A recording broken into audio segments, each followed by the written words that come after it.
Axial piston pumps. In axial piston pumps, the pistons are parallel to the axis of rotation of the shaft, or slightly inclined at an angle of not more than 45 degrees. To pump fluid, the pistons in the pump must move forward while the drive shaft rotates. Converting the rotational motion of the input shaft into the translational motion of the pistons is possible due to the inclined position of the bent axis, or the swash plate on which they rest.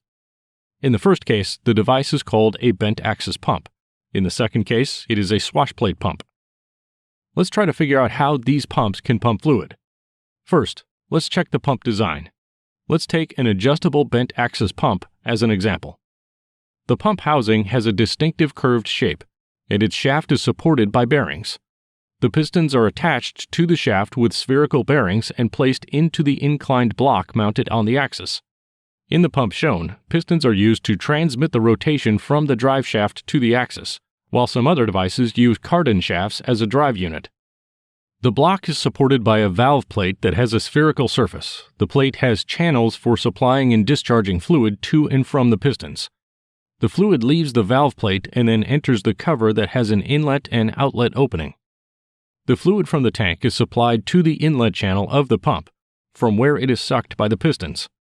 Consider the operating principle of one of the pistons. When moving through the suction area, the piston moves and increases the volume of the working chamber. Due to the increase in the volume of the chamber, the pressure in it drops and the fluid fills the chamber under atmospheric pressure.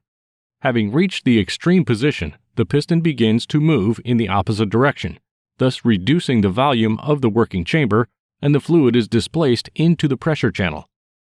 Having reached the second extreme position, the piston begins to increase the volume of the chamber again. The suction begins, and the cycle repeats.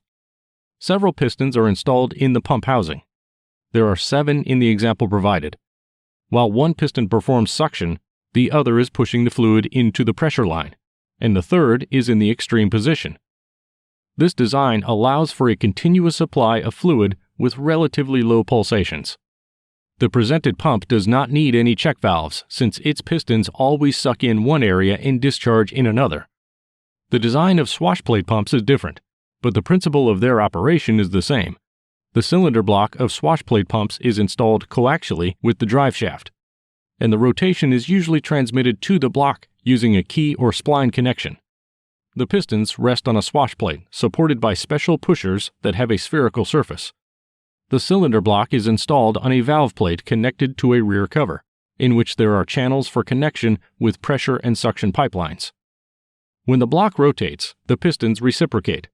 At the moment when the pistons move increasing the volume of the chamber, they are connected to the suction line, and when the pistons move in the opposite direction, thus reducing the volume of the working chamber, they are connected to the discharge channel.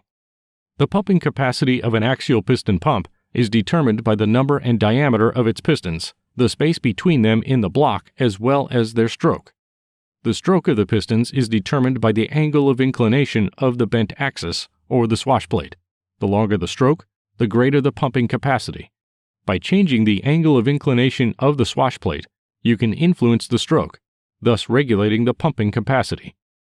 We will try to explain pump regulation in one of our videos. Please subscribe to our channel so you don't miss the video.